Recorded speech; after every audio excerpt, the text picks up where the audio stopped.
할렐루야. 거룩한 주일 우리를 예배의 자리로 부르신 하나님을 찬양합니다. 우리 모두 자리에서 일어나셔서 영과 진리로 주님께 예배드리며 나가도록 하겠습니다.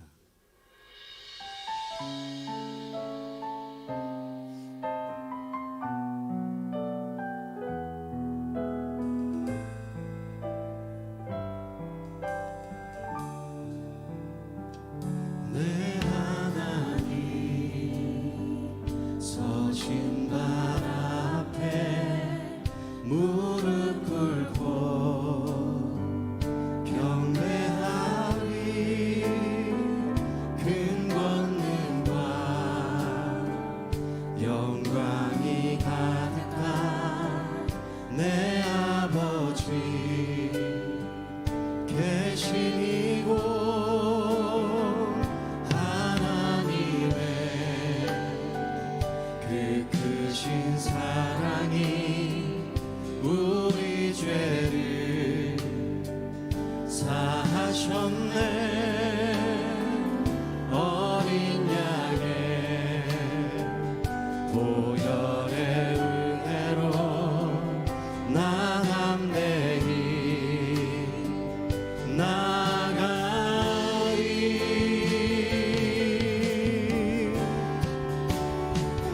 또 하나님 그 빛난 얼굴 배우며 두 손 들고 나가리. 찬송과 존귀와 영광과 능력을 그 하늘 보좌 위에 주님께. 우리의 오른손을 높이 들어서 또 하나님 그 빛난 얼굴 배우며 두 손 들고 나가리. 찬송과 존귀와 영광과 능력을 그 하늘 보좌 위에 주님께. 찬송과 찬송과 존귀와 영광과 능력을 그 하늘 보좌 위에 주님께. 할렐루야. 모든 찬송을 받으실 주님, 높임을 받으시옵소서. 우리 다시 한번 더 큰 박수로 주님께 영광 돌리십시다. 아멘.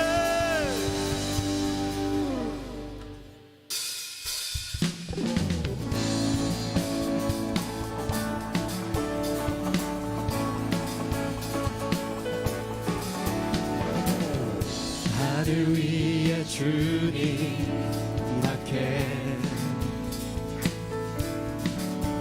내가 사모한 자 이 세상에 없네.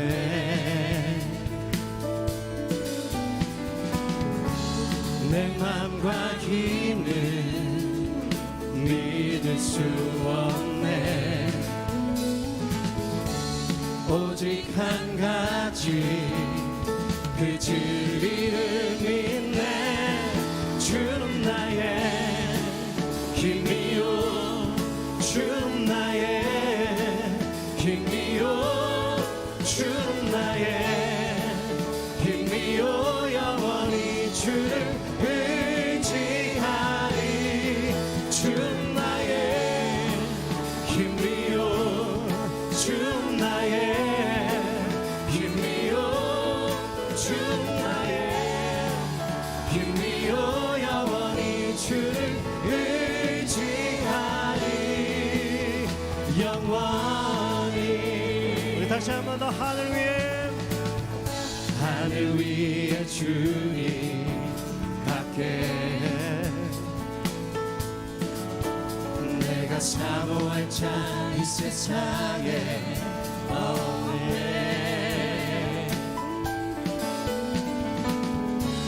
내 맘과 힘을 믿을 수 없네. 믿을 수 없네. 오직 한 가지, 오직 한 가지 그 진리를. 할렐루야. 주 나의 힘이요 주 나의 힘이요 주 나의 힘이요 영원히 주를 의지하리 주 나의 힘이요 주 나의 힘이요 주 나의 힘이요 영원히 주를 의지하리 영원히 우리 다시 한 번 더 하늘 위에 주님 밖에 하늘 위에 주님 밖에 내가 사모할 자 내가 사모할 자 이 세상에 없는데 내 맘과 힘은 내 맘과 힘을 믿을 수 없네 믿을 수 없네 오직 한 가지 오직 한 가지 그 진리를 그 진리를 믿네 주 나의 힘이요 주 나의 힘이요 주 나의 힘이요 영원히 주를 의지하리 주 나의 힘이요 주 나의 힘이요 주 나의 힘이요 영원히 주를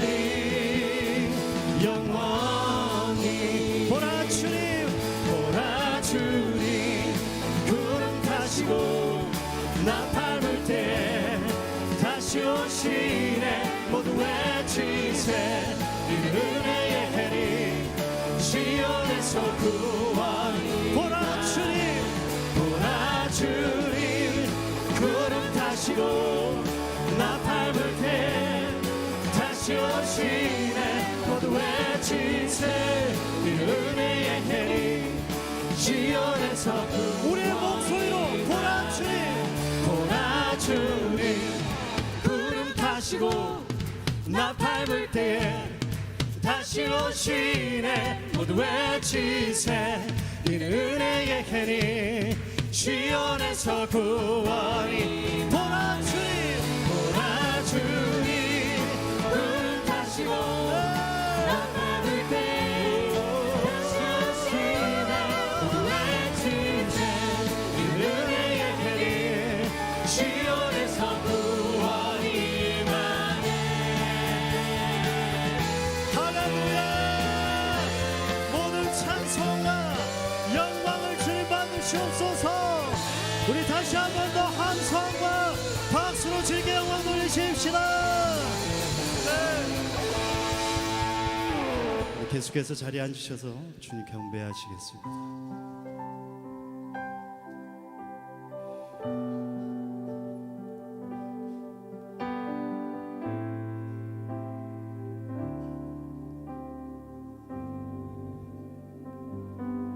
주께서 다스리네 내 삶을 주께서 다스리네 내 삶을 주께서 일하시네 지금도 주께서 일하시네 내 삶에 주께서 일하시네 주께서 일하시네 지금도 주께서 일하시네 주께서 일하시네 내 삶 주님만 의지해요 주님만 의지해요 주님만 의지해요 주님만 의지해요 예 주님 주님만 의지해요 주님만 의지해요 주님만 의지해요 예 주님 주께서 다스리네 내 삶을 주께서 다스리네 내 삶을 주께서 다스리네 내 삶을 주께서 일하시네 지금도 아멘. 주께서 일하시네 내 삶을 주께서 다스리네 내 삶을 주께서 다스리네 내 삶을 주께서 다스리네 내 삶을 주께서 일하시네 주께서 일하시네 지금도 주께서 일하시네 내 삶 주님만 의지해요 주님만 의지해요 주님만 의지해요 주님만 의지해요 예 주님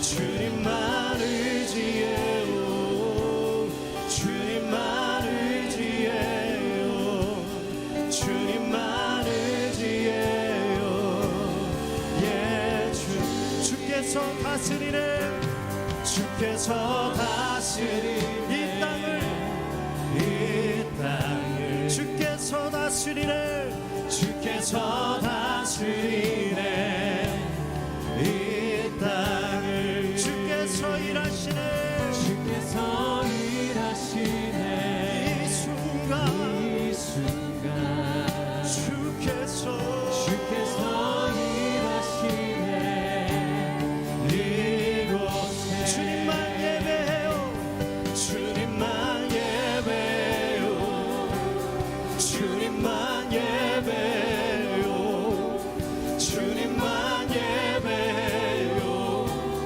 예 주님 주님만 예배요 주님만 예배요 주님만 예배요 예 주님만 예배해요 주님만 예배 오직 주님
천지를 창조하신 창조주 하나님, 가정의 달인 5월을 감사함으로 보내게 하시고 오늘 귀한 주일 하나님께 정성을 다하여 경배와 찬양을 드리게 하시니 감사드립니다. 하나님 아버지, 오늘 이 예배를 기뻐 받아 주시옵소서. 오늘 이 예배가 성령의 교통하심으로 하나님의 사랑과 예수 그리스도의 은혜가 심령 체험이 되는 귀한 예배가 되게 하옵소서. 한 주간 살면서 인간들의 의지대로 살면서 무너지고 넘어지는 한 주간을 살았습니다. 한 걸음 한 걸음 지금보다 조금 나아지는 저희가 되어가기를 소망합니다. 의지가 연약한 저희들을 성령으로 회복되게 하여 주시옵소서. 우리 서산 온누리교회가 하나님이 친히 주인 되시고 진리 기둥과 터가 되는 교회로서 부족함이 없도록 신령한 복으로 채워지는 교회 되게 하옵소서. 모든 교인 한 사람 한 사람의 삶 가운데 세상과 구별된 자들로 본이 되는 삶을 통하여서 전도하는 삶이 되게 하옵소서. 내 자신이 아닌 하나님을 드러내는 교회와 성도가 되게 하옵소서. 우리 교회 담당 목사님과 모든 교육자 리더십들에게 하나님의 은혜를 덧입혀 주사 사역함에 주님이 주인 되어 모든 영광을 주님께 올려드리는 사역자들이 되게 하옵소서. 앞으로 다가오는 6월에는 많은 행사가 준비되어 있습니다. 교회 한마음 체육대회와 여성 기도운동 마리아 행전 기도회, 크고 작은 행사에 먼저 주님께 기도하고 나 자신을 내세우지 않게 하시고 오직 주님께 영광 드리는 행사가 되기를 기도합니다. 행사를 위하여 수고하는 사역자들에게는 하나님의 은혜가 충만하게 되기를 간절히 기도합니다.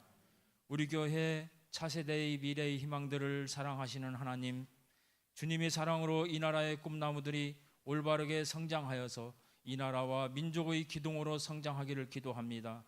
이를 위하여 수고하는 사역자들을 축복함으로 지혜와 영성을 주셔서 미래의 희망들을 바른 길로 인도함에 부족함이 없도록 채워주시옵소서. 말씀을 전하는 목사님께 성령 충만함을 주셔서 말씀 구절구절마다 하나님의 영이 임하여 은혜가 넘치는 말씀으로 말씀 듣는 성도들이 감동 감화받는 귀한 말씀 되게 하옵소서.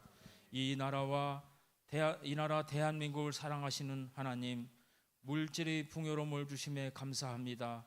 세월이 갈수록 하나님을 멀리하고 세상의 쾌락과 악한 것들을 더 가까이 하는 세상이지만 전능하신 하나님께서 이 나라를 지켜주시고 복 주실 줄 믿습니다.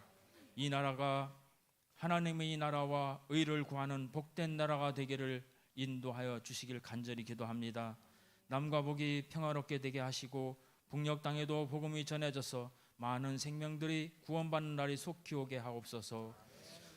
성령이 너희에게 임하면 예루살렘과 사마리아와 땅끝까지 내 증인이 되리라 하신 주님, 세계 각 처소에서 복음을 전하시는 선교사님들을 축복하셔서 사역함의 물질과 건강을 지켜주시고 영혼 구원의 현장에서 어려움이 없도록 인도하여 주시옵소서.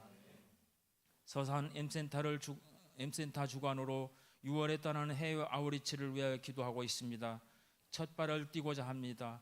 주님 선교 사역지를 향하는 모든 발걸음을 안전하고 건강하게 은혜 넘치는 해외 아우리치 선교가 되기를 기도합니다. 영혼과 육신의 연약함으로 인하여 치료받는 성도들을 주님의 치료의 손길이 임하여 속히 회복되고 고통과 아픔이 사라져서 예배당에서 함께 편안함으로 예배드리는 기쁨을 주시옵소서. 예배를 위하여 수고하는 손길 위에 하나님의 축복이 임하여 수고한 자들의 삶 속에 하나님의 은혜가 충만하게 하옵소서. 주소리 찬양대의 찬양이 하늘문을 여는 은혜로운 찬양이 되게 하사 듣는 자나 부르는 자 모두에게 사랑과 은혜가 넘치는 찬양이 되게 하옵소서. 우리들의 기도가 주 앞에 피운 향처럼 올라가게 하시고 손을 드는 것이 저녁 제물처럼 되게 하사 내 입에 파수꾼을 두시고 내 입술의 문을 지켜주시길 간절히 바라오며 우리의 생명 되신 예수 그리스도 이름으로 기도합니다. 아멘.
하나님께 영광의 박수 올려드리겠습니다.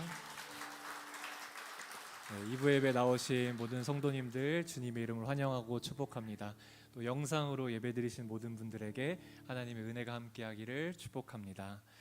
우리 좀 좌우 옆 사람을 바라보시면서 함께 선포하도록 하겠습니다. 그리스도의 담대한 증인이 되십시오. 우리 옆 사람 바라보시면서 함께 축복하며 나아가겠습니다. God bless you. God bless you. 주님의 크신 은혜가 당신의 영혼 속에 가득 흘러 넘치기를 당신의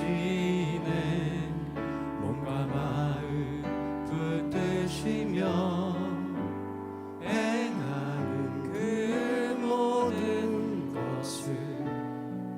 지키시며 보호하시고 참 기쁨이 언제나 넘치기를 축복하며 기도합니다. God bless you. God bless you. God bless you.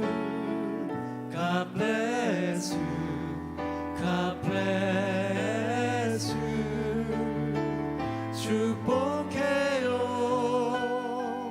감사해요. 축복해요. 감사해요. 서로에게 격려의 박수하도록 하겠습니다. 네, 교회 소식 함께 보도록 하겠습니다. 주보를 참조해 주시기 바랍니다. 서산우리교회 처음 나오신 분들 환영하고 축복합니다. 공동체에 소속되기 원하시는 분들은 안내자에게 문의해 주시기 바랍니다. 마리아 행전 엎드림이 6월 12일 수요일부터 14일 금요일까지 진행됩니다. 수목은 이곳 2층 본당에서 진행이 되고, 그리고 금요일은 양재 온누리교회에 가서 진행하게 됩니다. 그래서 신청은 로비에 있는 신청서를 작성하시면 되고, 신청 기간은 원래는 이제 6월 첫째 주까지였는데 조금 변동이 돼서 오늘까지로 변경이 되었습니다. 일정 참고해 주시기 바랍니다. 그리고 순연합 집회 비전 워십이 5월 29일 수요일, 이번 주 수요일 날 오후 7시 30분에 있습니다. 그래서 우리 함께 모여서 기도하면서 주님께 나아가는 그런 귀한 시간 되기를 바랍니다. 그리고 매주 이제 계속 광고 드렸는데 서산우리교회 한마음 체육대회가 6월 6일 목요일 오전 10시부터 당진 천희초등학교에서 진행이 됩니다. 그래서 일정 참고하셔서 많은 참석 부탁드립니다.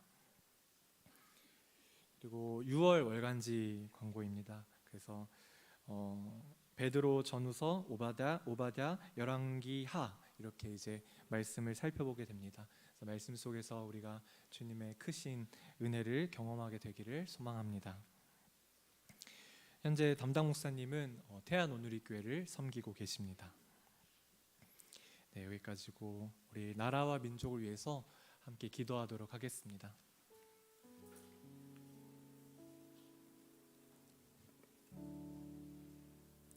하나님, 이 나라 가운데 은혜가 필요합니다. 서로를 미워하고 또 분열되고 미래와 희망이 없어 보이는 이 땅 가운데 다시 한번 회복을 허락하여 주시옵소서. 주님의 사랑으로 우리의 영혼, 우리의 마음을 덮어주시고 또 우리 아이들의 마음 가운데에도 함께 해주셔서 몸과 마음이 건강해지고 또 회복되고 치유될 수 있도록 주님 인도하여 주시옵소서. 우리가 은혜를 구하면서 함께 나라를 위해서 합심해서 기도하도록 하겠습니다. 기도하겠습니다. 하나님 아버지, 우리에게 필요한 것은 주님의 은혜밖에 없음을 고백합니다. 하나님, 주님의 한량없는 은혜로, 주님의 그 풍성한 사랑으로 우리의 마음 가운데 찾아와 주셔서 우리의 공허하고 우리의 어두운 마음을 하나님 빛으로 비춰주시옵소서. 그래서 우리가 다시 한번 회복되고 다시 한번 소망을 얻을 수 있도록 인도하여 주시옵소서.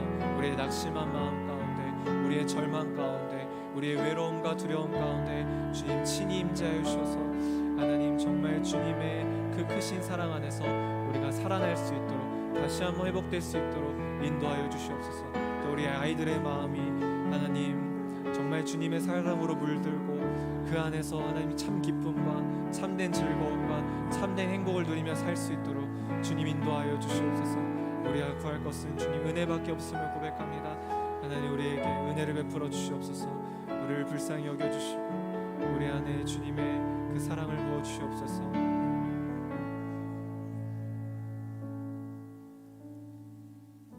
하나님, 이 나라를 주님 손에 올려드립니다. 은혜를 베풀어 주시고 우리를 불쌍히 여겨 주셔서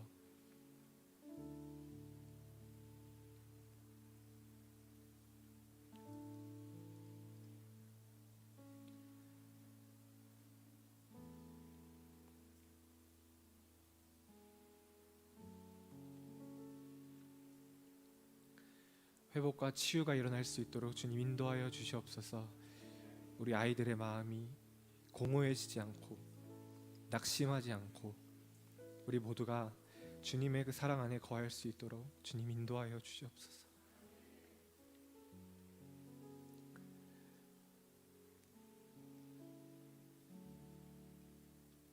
주님의 사랑을 구하며 나아갑니다.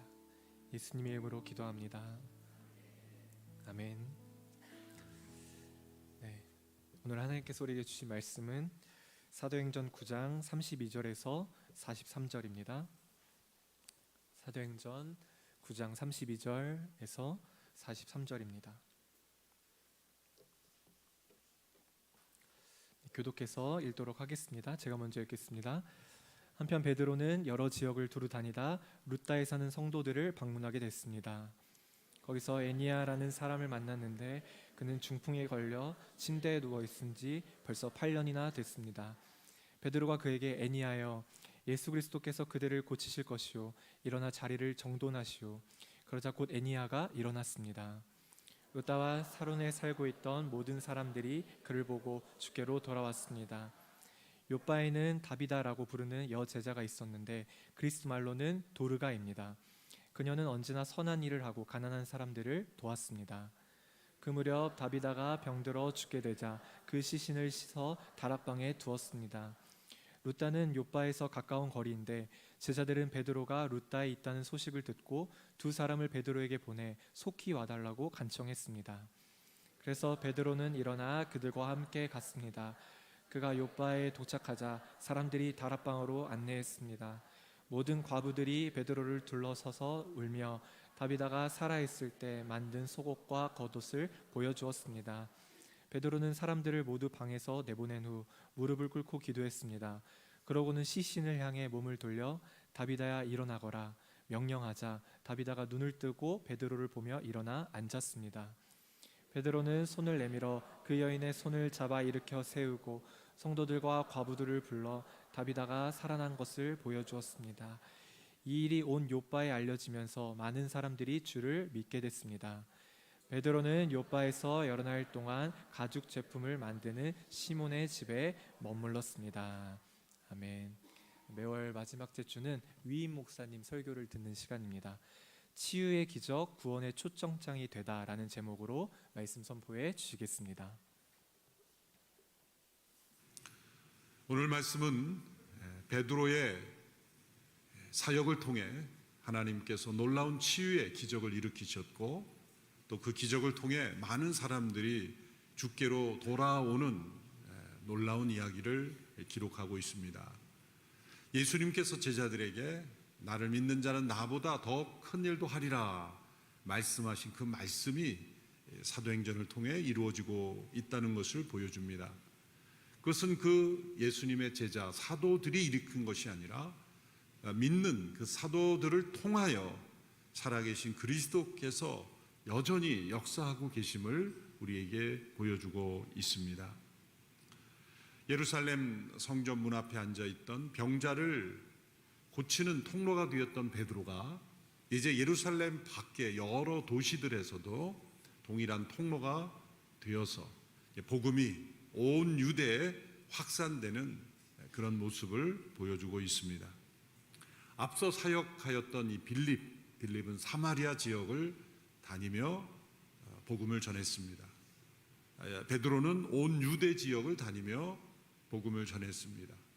두 사람의 사역에 나타난 두 가지 공통점은, 첫째는 이 두 사람을 통해 치유의 기적이 많이 나타났다는 겁니다. 병자들이 고침받는 기적들, 당시 의술로는 도저히 해결할 수 없는 그런 병들이 나음을 얻음으로 인해서 사람들이 그리스도의 부활과 그 임재를 체험하는 통로가 되었다는 겁니다. 두 번째는 그 유대 지역에 있었던 많은 이방인들이 예수님을 믿고 돌아오는 통로가 되었다는 겁니다. 사도행전 8장에서 빌립은 에티오피아의 한 고위 관리를 믿게 하는 통로가 되는 기록을 보았습니다. 이제 베드로는 온 유대 지방에 있었던 이방인들이 믿게 되는 통로가 되었죠. 오늘 본문 사도행전 9장의 마지막 부분은 이 유대 지역의 두 도시에서 일어난 일을 기록하고 있습니다. 한 도시의 이름은 룻다고 또 하나는 요빠입니다. 고대 명칭인데 지도를 보시면 그 당시의 지도죠. 예루살렘에서 지중해 해안에 있는 요빠까지 가는 거리의 중앙 부분에 있는 것이 룻다라는 지역이고, 또 요빠는 거기서 더 지중해 연안으로 나간 그 도시입니다. 요빠는 오늘날의 텔아비브 지역입니다. 오늘날에도 이스라엘 지역의 아주 중요한 도시죠. 지중해 해안 도시입니다. 그 텔아비브 지역으로 가기 전에 이 룻다 지역을 오늘날 지도를 대비해 보면 정확하게 벤구리온 국제공항 그 지역입니다. 예루살렘에서 그 요빠로 가는 그 지역에서 이 룻다를 거쳐 요빠로 갔고, 그 다음에 샤론이라는 지역은 도시 이름이 아니라 위에 넓게 펼쳐져 있는 이 평야입니다. 샤론 평야. 그래서 이 요빠와 룻다, 샤론 이 지역으로 베드로가 가서 복음을 전하고 또 놀라운 기적의 역사가 일어나는 기록을 오늘 말씀에 전하고 있다는 겁니다. 이렇게 이 룻다와 요빠 이 두 지역에 베드로가 방문한 것이지 처음으로 복음을 전하러 간 것은 아닙니다. 이미 그 두 지역에 예수님을 믿는 이들이 있었고, 베드로가 그들을 방문하고 격려하는 가운데 기적이 일어났고, 그리고 그를 통해 더 많은 사람들이 주께로 돌아오게 되었다는 것이 핵심적인 이야기죠. 어떻게 이미 그 지역에 예수님을 믿는 이들이 있었을까? 두 가지 가능성밖에 없습니다. 첫째는 스데반의 순교 때 흩어진 이들이, 예루살렘의 성도들이 이 룻다와 요빠에까지 흩어져 거기에 살고 있었을 가능성. 또 한 가지 가능성은 더 거슬러 올라가서 오순절 성령 강림 때 유대 온 지역에 있던 디아스포라 유대인들이 절기를 지키러 왔다가 오순절에 임한 성령을 체험하고 복음을 전했을 때 난곳 방언으로 각 지역에 있었던 언어로 복음이 전해졌을 때 예수님을 믿고 돌아간 사람들, 두 종류의 가능성이 존재합니다.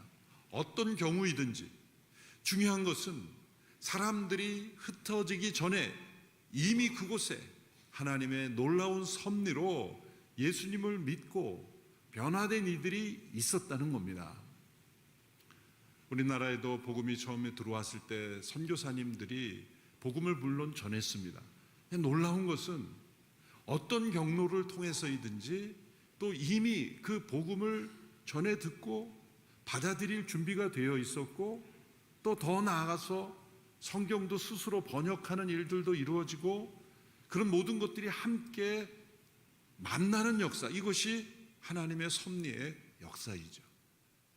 복음 전파의 역사는 어느 한 사람이 모든 것을 이루었다 말할 수 없는 놀라운 하나님의 선행적인 역사가 항상 있습니다. 그러한 일이 있지 않고는 복음이 받아들여지지 않습니다. 내가 누군가에게 복음을 전했지만 그 사람이 믿고 받아들이는 것은 하나님의 앞서 그 영혼의 마음을 준비시키시고 역사하심이 있기 때문입니다. 이것을 선행 은총이다, 앞서 행하시는 하나님의 은총이라고 말할 수가 있는 겁니다. 그러므로 우리는 교만해서는 안 되죠. 복음을 전하는 이 교회는 우리가 먼저 복음을 전해 우리가 믿게 했다가 아니라 하나님의 앞서 역사하심을 우리가 따라가는 것뿐이라는 겸손이 늘 있어야 하는 것입니다.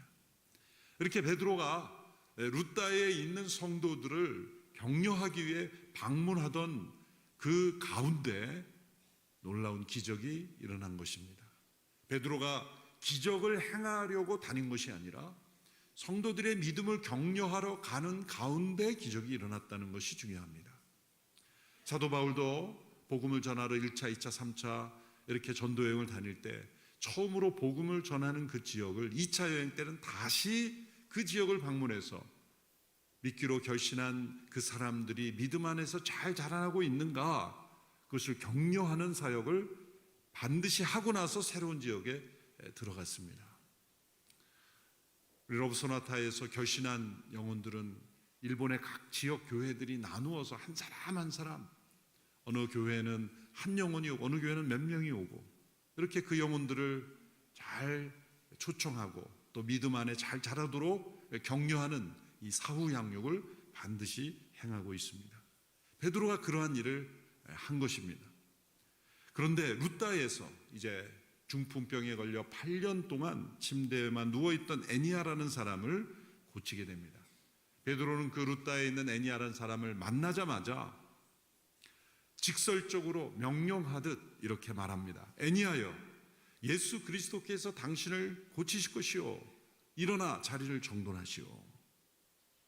이 말씀을 통해 실제로 베드로는 자신이 병을 고치는 것이 아니라 부활하셔서 살아계신 그리스도께서 고치시는 것임을 분명히 선포하였죠.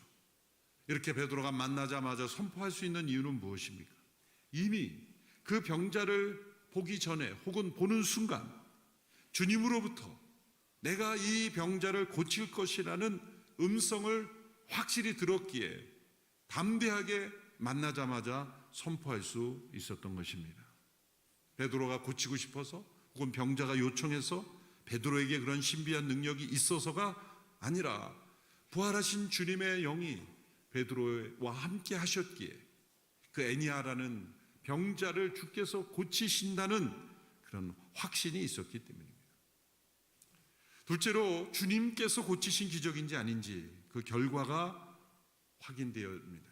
그것은 주님께로 사람들이 돌아오는 그 모습을 통해서 확인될 수 있는 것이죠.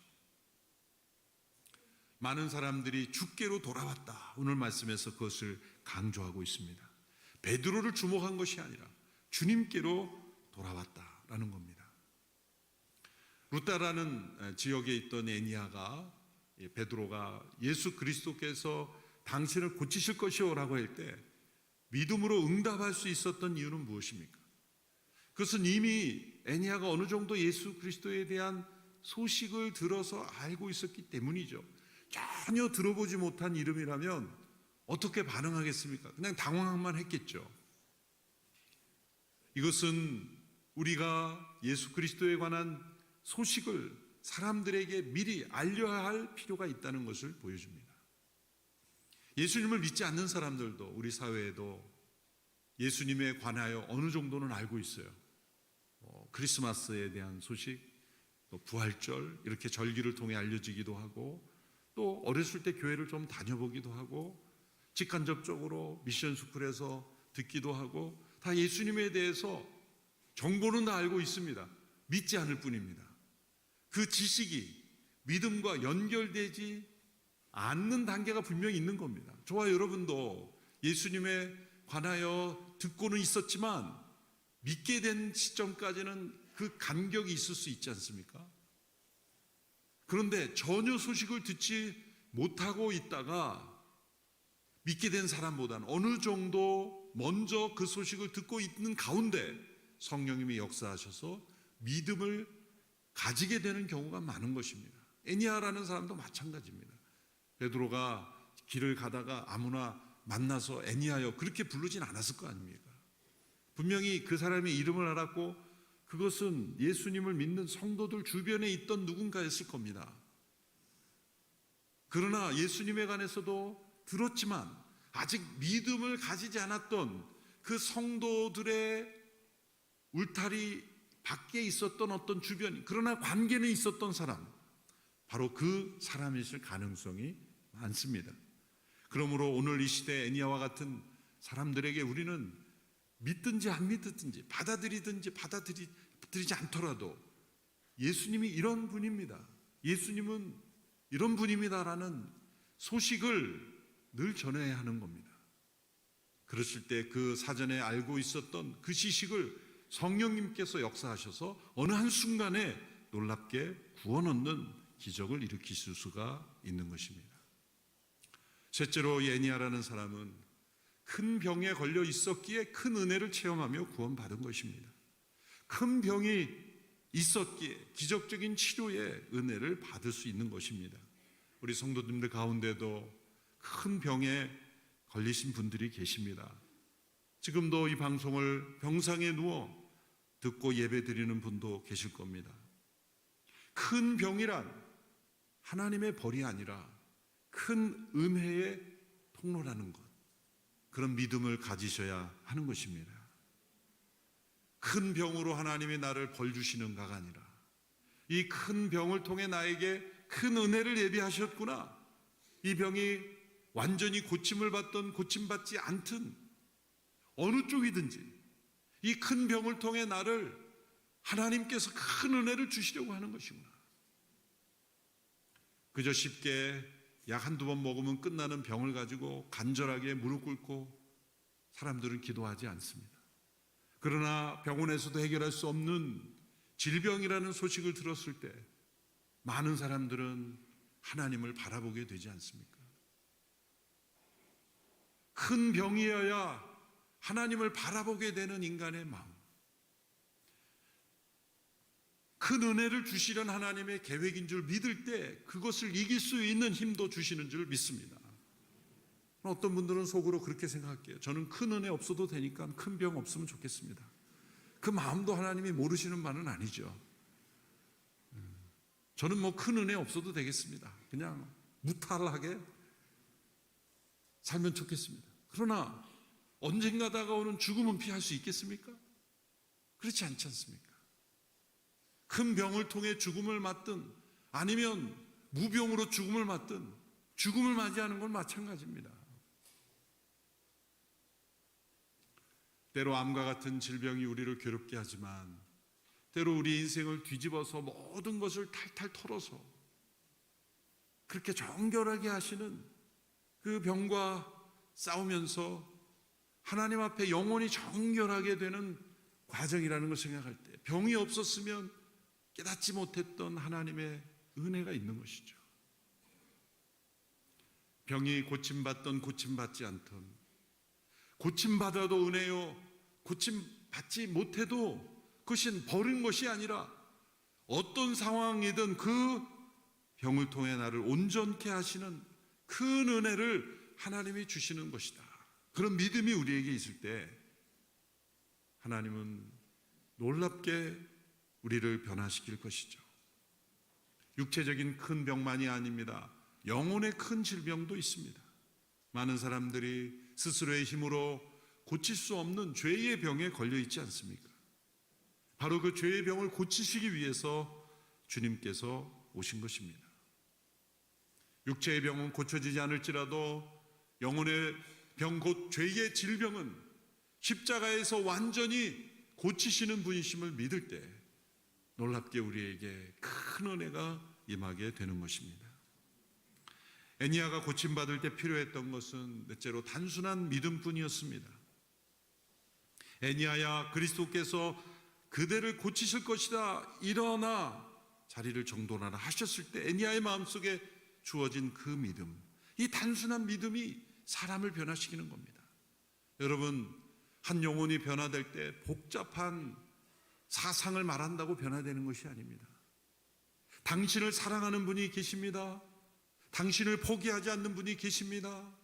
하나님이 당신을 사랑하십니다. 예수님께서 당신을 살리시기 위하여 십자가에 죽으셨습니다. 그 단순한 메시지가 사람들에게 들려질 때 단순한 믿음으로 역사될 수 있는 겁니다. 요즘 이 시대에 우리 장로님이 기도한 것처럼 마약이 보통 심각한 게 아니죠. 우리나라도 마약 청정국이라는 게 이미 무너진 지 오래입니다. 일상생활 속에 너무나 많이 퍼져 있죠. 미국만 해도 제가 뉴저지에서 목회할 때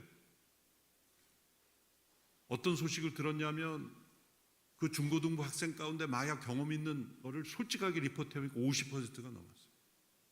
아주 건실한 가정의 건실한 아이들이에요. 문화처럼 그렇게 되고 있는 거예요. 더 무서운 거는 마약상들이 그 교회 주변에 학생들이 모인 곳에 빙빙 돌면서 어떻게 하면 아이들에게 마약을 팔까 돌고 있다는 거죠. 그래서 사역자들이 그 사람들을 못 오게 하려고 그렇게 일을 한다는 그 보고도 들었어요. 우리나라도 학교 주변에 벌써 그 마약을 판매하는 사람들이 돌고 있지 않습니까? 근데 왜 그러한 마약에 넘어갈까요? 마약이라는 것은 귀신이 주는 속임수 아닙니까? 마약을 이길 힘은 신약밖에 없어요. 신약이 뉴 테스트먼트이기도 하고 가스 메디신, 하나님의 약, 복음의 구약 신약을 멀리할 때 마약에 빠지는 거예요. 수많은 영혼들이 여러분 마약으로부터 건지려면 하나님의 말씀, 복음을 사람들에게 계속 들려줘야 돼요. 그래야 사람들이 마약에 휩쓸리지 않을 수 있어요. 그것은 우리가 복잡하게 성경을 요약해서 다 해설해 줘야 되는 게 아닙니다. 단 한마디라도 당신을 사랑하는 분이 계십니다. 당신을 포기하지 않는 분이 계십니다. 스스로 목숨을 끊는 사람들에게 마지막으로 그 사람 편에서 이야기를 들어줄 한 사람이 없었기 때문이라는 말이 많잖아요.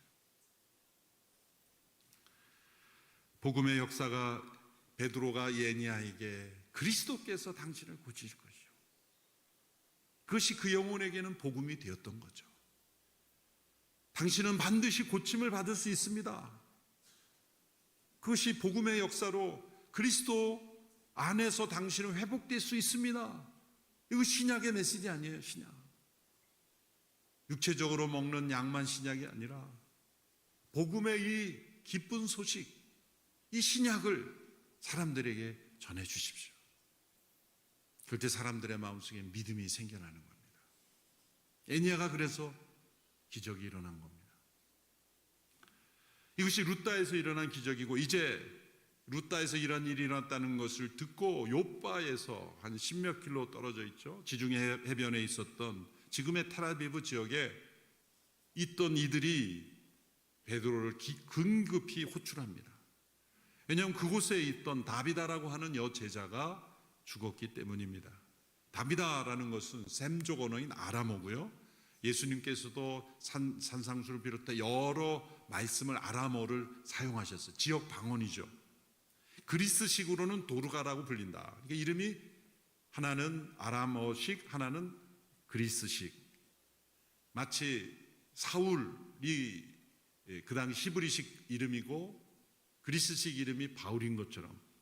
왜냐하면 이 그리스 헬라 문화가 지배하던 시대에 사람들이 히브리식으로 발음하면 못 알아들으니까 헬라식 이름을 하나씩 다 만들어 썼던 거예요.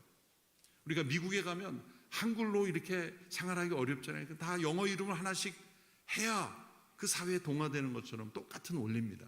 영어 이름이 있고 오늘날에 한국 이름이 있는 것처럼 그 당시에는 그리스식 이름이 있고 또 당시에 본토 이름이 있는 거예요. 그래서 다비다라고도 불리기도 하고 도르가라고도 불리기도 한다. 왜 이런 이름을 굳이 썼을까요? 그것은 사도행전의 첫 번째 독자가 데오빌로라는 이방인이기 때문에, 그리스 헬라 문화에 익숙한 사람이기 때문에 이러한 노력을 한 것이고, 사도행전에도 바울이라는 이름이 많이 나온 것은 바로 데오빌로라는 첫 번째 독자를 1차적으로 배려한 것입니다. 이 다비다는 신실하고 선한 제자였다고 말하고 있습니다. 36절에 보면 그녀는 언제나 선한 일을 하고 가난한 사람들을 도왔습니다. 39절에 보면 모든 과부들이 다비다가 살아있을 때 만든 속옷과 겉옷을 보여주셨습니다. 그러니까 다비다는 옷을 만들어서 가난한 과부들을 돕는 일을 꾸준히 했다는 것을 알 수가 있죠. 눈에 띄지는 않지만 영혼을 위하여 구제하고 나눈 일을 성실하게 한 여성이기에 그녀가 죽었을 때 얼마나 많은 이들이 슬퍼하며 애통했을까요? 광주 지역에 사역했던 서서평 선교사님, 독일 출신의 미국인 선교사가 독신으로 한국에 와서 수많은 나환자들을 돕고 어린 영혼들, 고아들을 살피고 많은 처녀가 자녀들을 입양하여 그렇게 키우는 그런 헌신적인 삶을 살았을 때, 그 선교사님이 돌아가셨을 때 광주 지역에 많은 영혼들이 믿지 않는 사람들까지 거리로 나와서 장례식을 함께 치룬 그 감동적인 모습이 바로 이 욥바에서 다비다로 인해 일어났다는 겁니다. 많은 영혼들이 슬퍼한 거죠. 우리가 인생을 어떻게 살아야 할까? 그분의 장례식을 보면 알 수 있지 않습니까? 다비다와 같이 많은 사람을 슬프게 하는 그런 나의 장례식이 될 수 있을까? 사람은 태어날 때와 죽을 때가 정반대가 되어야 된다는 말이 있습니다. 태어날 때 우리 모두는 엉엉 울면서 태어나죠. 뭐가 그렇게 슬픈지, 어머니의 모태로부터 안전했던 그 모태로부터 분리되는 그런 새로운 세계에 대한 두려움 때문인지 엉엉 울면서 태어납니다. 그러나 주변의 모든 가족들은, 또 신생아의 출생을 바라보는 모든 사람들은 박수를 치고 기뻐하죠. 그런데 만일 죽을 때도 똑같은 모습이라면, 죽음이 두려워 엉엉 울며 통곡하며 본인은 죽음을 맞이하고 주변의 모든 사람들은 빨리 가시오, 잘 가시오, 그렇게 박수치는 인생이라면 얼마나 인생을 헛되게 산 겁니까? 어떻게 해야 됩니까? 정반대가 되어야 되는 겁니다. 태어날 때는 본인은 울고 주변의 사람들은 웃고 기뻐했지만, 돌아갈 때는 본인은 활짝 웃고 기쁘게 천국의 입성함을 받아들이고 할렐루야 기뻐하는 모습으로 죽음을 맞이할 수 있다면 얼마나 멋진 모습입니까? 그러나 주변의 모든 사람들은 어린아이처럼 펑펑 울고 통곡하며 슬퍼할 때, 아, 저분은 참된 인생을 살았구나. 우리가 죽음을 맞이할 때 이 다비다와 같이 주변의 모든 사람들이 슬퍼할 수 있는 그런 인생이 되어야 할 것으로 믿습니다. 그래서 이 베드로를 초청한 거죠. 아마도 베드로도 알고 있었던 사람이었을 겁니다. 마치 나사로가 죽었을 때, 베다니에 있던 나사로가 죽었을 때 예수님을 초청하였던 것처럼, 예수님이 늘 베다니에 방문할 때 그 나사로의 집에서 마르다, 마리아, 나사로 그 세 남매의 도움을 받으면서 많은 사람들을 섬겼던 것처럼, 이 다비다는 바로 베드로와 함께 사역했던 여제자였을 가능성이 많습니다. 그래서 그 소식을 듣고 이제 루다에서 욥바로 가서 그 다락방에 시신이 누워 있던 곳을 방문했습니다. 그 다락방에 올라가서 베드로는 조문을 한 것이 아니라 모든 사람들을 방에서 다 내보내고 무릎을 꿇고 기도했습니다. 베드로가 무릎을 꿇고 얼마 동안 기도했는지는 모르지만 무엇을 기도했는지는 우리가 추측해 볼 수 있습니다. 왜 이 상황에서 무릎을 꿇고 기도했을까요? 이 상황에서 주님은 무엇을 원하시는지, 자신이 이 상황에서 어떻게 해야 될지를 베드로가 기도했을 것입니다. 슬픔을 받아들이며 제자들을 위로하며 이제 다비다를 떠나보내는 그것을 받아들이라고 권면해야 될지, 아니면 이 죽음을 통해 어떤 일을 행하시기를 원하시는지 그것을 물었을 겁니다. 앞서 루다에서 애니아라는 사람을 고칠 때는 기도하는 장면이 없습니다. 그것은 이미 주님께서 확신과 음성을 들려주셨기 때문입니다. 그런데 이 죽음 앞에서 기도한 것은 병든 자보다 훨씬 더 어려운 불가능한 상황이기 때문이 아니라 이미 주어진 주님의 계시가 없었다는 겁니다. 그래서 주님의 뜻을 묻는 시간이 필요했다는 거죠. 이것은 베드로가 아무 때나 만나는 사람 다 내가 고쳐줄게 그런 식이 아니었다는 거예요. 주님이 인도하시는 걸음 가운데 꼭 만나는 그 영혼에게 어떤 일이 일어났다는 것을 기록했다는 것을 알 수가 있습니다. 베드로가 이렇게 왜 다 내보내고 혼자 무릎 꿇고 기도했을까? 우리가 생각할 수 있는 건, 첫째로 베드로는 이 기도 가운데 예수님께서 행하셨던 일들을 다시 기억했을 겁니다. 왜냐하면 예수님께서 공생애를 사실 때 죽은 자를 살리신 것이 3번의 사건이 나오는데 그 모든 사건에 베드로가 함께 있었고 그걸 목격했습니다. 예를 들어 야이로의 딸을 예수님께서 다시 일으키실 때 모두를 다 내보냅니다. 그리고 주님께서도 기도하셨습니다. 이처럼 베드로는 그 광경을 기억했기에 모든 사람을 방에서 다 내보내고 예수님처럼 기도했습니다. 그리고 베드로는 시신을 향해 명령했습니다. 다비다야 일어나라. 예수님께서 야이로의 딸을 고치실 때 이렇게 말씀하셨습니다. 소녀야 일어나라. 이것을 아람어로 번역하면 달리다 쿰입니다. 달리다 쿰. 달리다 소녀를 의미하는 거, 쿰은 일어나라. 그러니까 베드로가 다비다야 일어나라 할 때 다비다 쿰이 되는 거죠. 한 단어만 바뀐 거예요. 예수님의 달리다 쿰이 베드로의 다비다 쿰이 된 것입니다. 그러니까 이것은 진정한 부활은 아닙니다. 우리가 부활이라고 할 때는 지금도 살아 있어야 되는 거예요. 예수님의 부활인 것은 다 죽음에서 다시 살아신 그분이 지금도 살아계시기 때문에 부활이라고 하는 겁니다. 이건 부활이 아니라 일시적인 소생인 거죠. 일시적인 회복인 것입니다. 그러나 이 소생의 결과 둘째로 많은 믿지 않는 사람들이 믿게 되었다는 것입니다. 바로 여기에 기적의 의미가 있는 것입니다. 일상적인 것은 아닙니다. 예외적인 것이지만 성경에 나타난 모든 기적들은 그 시대의 의미가 있습니다. 모세 시대의 기적은 하나님의 권위와 모세의 권위를 확실히 믿게 하기 위해 기적을 보여주셨고, 예언서 시대의 기적들은 이스라엘 민족을 하나님이 택하셨고 그것을 통해 보여주시려는 메시지가 있기 때문에 기적을 행하신 것이죠. 사도들 이후의 시대는 예수 그리스도의 부활이 사실이며 그분의 십자가로 우리를 구원하심을 우리 모든 사람들에게 믿게 하시려고 기적을 일으키시는 겁니다. 오늘 이 시대에 어떤 문제, 어떤 질병 가운데 있다면 그저 내가 건강하게 오래 살기를 원합니다라는 그런 소원도 드려질 수 있지만, 더 나아가서 하나님 나의 이 회복을 통해서 많은 믿지 않는 사람들에게 예수님을 믿게 되는 그런 증거가 되게 해 주십시오. 그런 기도의 제목으로 나아간다면 하나님께서는 역사하실 줄로 믿습니다. 베드로가 바로 그런 기도를 한 거죠. 이 다비다의 회복을 통해 수많은 사람들이, 그래서 말씀해 보면 이 욥과 룻다 그 사론 평야에 있던 많은 사람들이 주께로 돌아왔다는 기록이 있습니다. 복음이 전해지고 많은 사람들이 살아계신 하나님을 만나는 계기가 되게 해주십시오 라는 기도의 제목을 하나님은 기뻐하시는 겁니다. 그러나 세 번째로 더 중요한 것은 이렇게 죽은 자가 잠시 소생되는 기적이 나타나지만 그보다 더 큰 기적은 죄인이 영원한 생명을 누리게 되는 기적입니다. 이 다비다가 다시 소생하는 기적을 통해 많은 사람들이 믿게 됐다는 것은 죄인된 영혼들이, 영원한 죽음에 처한 이들이 영원한 생명을 얻게 되는 그 기적의 마중물일 뿐인 것입니다. 왜냐하면 그들은 일시적인 회복일 뿐이거든요. 그 다시 회복되는 걸 통해 영원히 사는 부활의 기적은 아니거든요. 영원히 사는 그 부활의 생명은 예수 그리스도를 믿음으로 받아들이는 놀라운 기적. 여러분, 이것이 더 큰 기적이 아닐까요?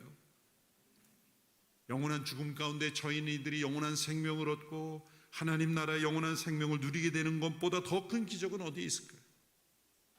이 땅에서 이런 어떤 기적과도 비교할 수 없는 기적이 예수 그리스도 안에서 모든 사람들에게 주어진 것입니다. 바로 모든 기적은 바로 이 영원한 생명의 기적을 향하고 있는 것입니다. 오늘 우리에게도 이런 치유의 기적, 회복의 기적이 일어나게 되기를 축원합니다. 그러나 그것이 하나님의 구원의 초청장의 역할을 할 때 참된 기적이 될 것이고, 그러한 기적을 우리가 바라고 더 중요한 기적을 향하는 우리 모두가 되기를 축원합니다. 기도하겠습니다. 하나님 아버지, 베드로를 통해 놀라운 기적을 행하셨듯이 오늘 이 시대에도 주께서 우리 성도들의 삶 가운데 살아 역사하실 줄로 믿습니다. 질병과 싸우는 성도들에게 힘과 능력을 더하여 주시옵시고, 인생에 풀리지 않는 문제 가운데 있는 성도들에게 회복의 기적, 해결의 기적을 허락하여 주시옵시고, 하나님께서 함께 하심을 보여주심으로 많은 주변에 믿지 않는 이들이 주님을 믿게 되는 역사의 통로가 되게 하여 주옵소서. 예수님의 이름으로 기도합나이다. 아멘. 다 같이 자리에 일어나셔서 봉헌 찬양하도록 하겠습니다.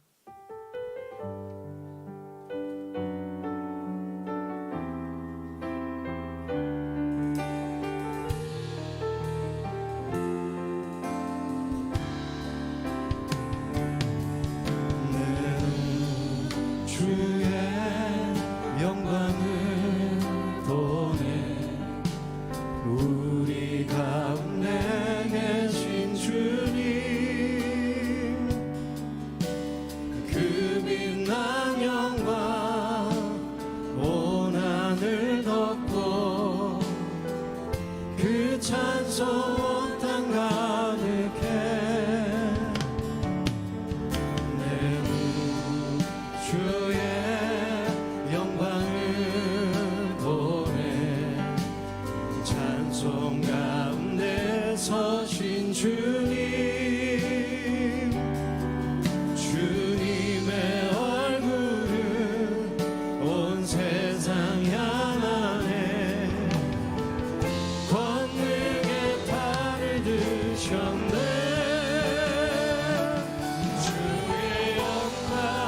이곳에 가득해 우린 선의 주님과 함께 찬양하며 우리는 전진하리 모든 열방 죽을 때까지 주의 영광 이곳에 가득해 우린 선의 주님과 함께 찬양하며 우리는 전진하리 모든 열방 죽을 때까지. 하나님, 주님이 나를 사랑하시고 나를 포기하지 않으신다는 그 진리를 마음에 새기고 또 누군가에게 그 진리를 전할 수 있는 우리가 될 수 있도록 인도하여 주십시오. 받은 은혜 감사하여 예물을 드립니다. 물질 때문에 염려하거나 걱정하지 않을 수 있도록 우리 인생을 풍성하게 채워 주시옵소서. 주 예수 그리스도의 은혜와 하나님의 사랑과 성령의 교통하심이 하나님을 예배하고 하나님을 바라보는 모든 주님의 자녀들 가운데 서산 오누리교회 위에 또 선교사님들 위에 영원히 함께하기를 축원합니다. 아멘.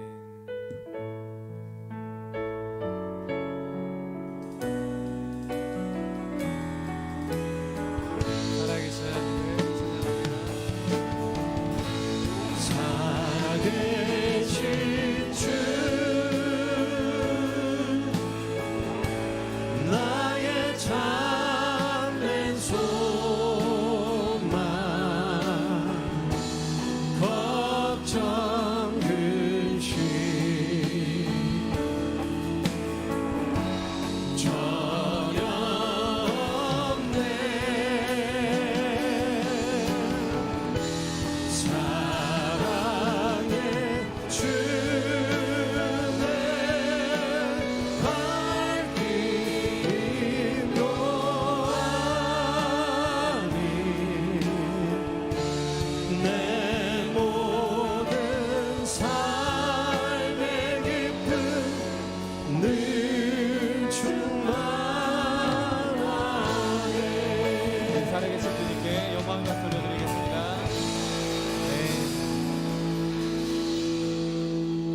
네. 예배를 마쳤습니다. 평안히 돌아가시기 바랍니다.